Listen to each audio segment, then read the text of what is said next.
ఉన్నాయి.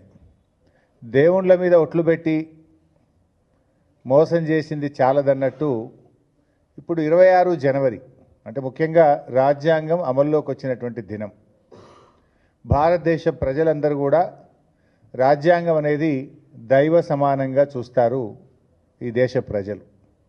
అలాంటి రాజ్యాంగ దినోత్సవం రోజు ప్రారంభించే పలు అభివృద్ధి కార్యక్రమాల్లో కూడా ప్రజలని మోసం చేయాలని చెప్పి ఈ ప్రభుత్వం ప్రయత్నం చేస్తూ ఉంది.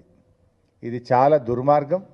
దీని మీద కొన్ని విషయాలు ప్రభుత్వం దృష్టికి ఓ బహిరంగ లేఖ రూపంలో కూడా తేబోతా ఉన్నాం. ముఖ్యంగా రేషన్ కార్డుల విషయంలో రేవంత్ రెడ్డి గారికి ఒక ఓపెన్ లెటర్ కూడా నేను రాస్తా ఉన్నా. I'm releasing this open letter on ration cards. ఈ రేషన్ కార్డ్స్ విషయంలో ఇవాళ రాష్ట్రంలో అన్ని గ్రామాల్లో కూడా ఆందోళనలు జరుగుతూ ఉన్నాయి. ప్రజలు తీవ్రమైనటువంటి ఆవేశాలను సర్వేకి వచ్చిన అధికారుల మీద వెలుబుచ్చుతూ ఉన్నారు. పాపం రేవంత్ రెడ్డిది, శాపం అధికారులది అయిపోయింది. ఇప్పుడు ఏమైంది? రేషన్ కార్డుల సెలక్షన్ ఎక్కడ జరగాలి? గ్రామాల్లో జరగాలి. వీళ్ళు గ్రామాల్లో అసలు ఎవరు అర్హులు అనేటువంటిది చూడకుండా మొన్న కులగణన సర్వేను బేస్ చేసుకొని కులగణన సర్వేలో ఎవరైతే రేషన్ కార్డు లేదని చెప్పారో ఆ లిస్టును మాత్రమే వీళ్ళు ప్రింటౌట్ తీసి గ్రామాలకు పంపినారు. మరి అంతకుముందు ప్రజలు ఆన్లైన్లో మీ సేవల ద్వారా అప్లై చేసుకున్నారు. రాష్ట్ర వ్యాప్తంగా కొన్ని లక్షల మంది ప్రజలు ఆన్లైన్లో మీ సేవలో రేషన్ కార్డు కావాలని అప్లై చేసుకున్నారు. దాన్ని పరిశీలించడం లేదు.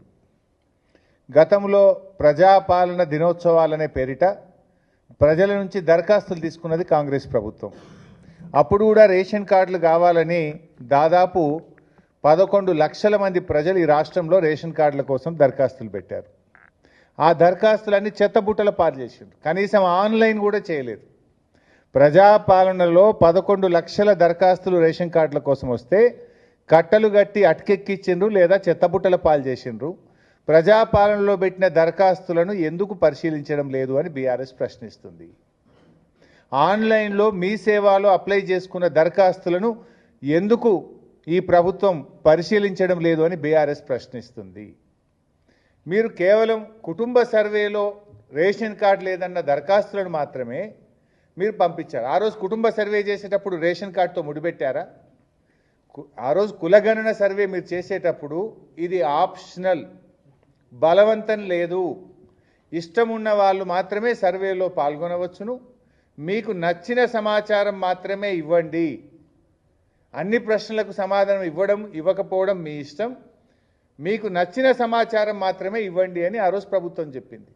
మరి ఆ రోజు కులగణన సర్వేలో కొంతమంది పాల్గొనలేదు, కొంతమంది రేషన్ కార్డు ప్రస్తావనదే లేదు. ఇవాళ దాంట్లో మీరు లేరని చెప్పి కోతలు పెట్టడం ఎంతవరకు సమంజసం? కులగణన సర్వేకు రేషన్ కార్డుకు ముడిపెట్టడం ఎందుకు అంటున్నా నేను. ప్రజాపాలనలో ఇచ్చిన దరఖాస్తులు ఎక్కడ పోయినాయి? ఆన్లైన్లో మీ సేవలు అప్లై చేసిన దరఖాస్తులు అలాగే ఉన్నాయి కదా. ఉదాహరణకు నా దగ్గర నా నియోజకవర్గం నంగనూరు మండలం గట్లమల్యాల గ్రామంలో ప్రజాపాలనలో 110 మంది దరఖాస్తులు పెట్టారు.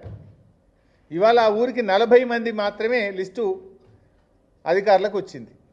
అధికారులను అడిగితే మాకేం తెలియదు సార్, ఇది ప్రజాపాలన దరఖాస్తులు కావు, ఇవి ఆన్లైన్ దరఖాస్తులు కావు, హైదరాబాద్కి వెళ్ళి మాకు ఈ పేర్లు ఇచ్చిండ్రు 40, వీళ్ళు అర్హులా కాదపై కింద చెక్ చేయమన్నారు అంటున్నారు.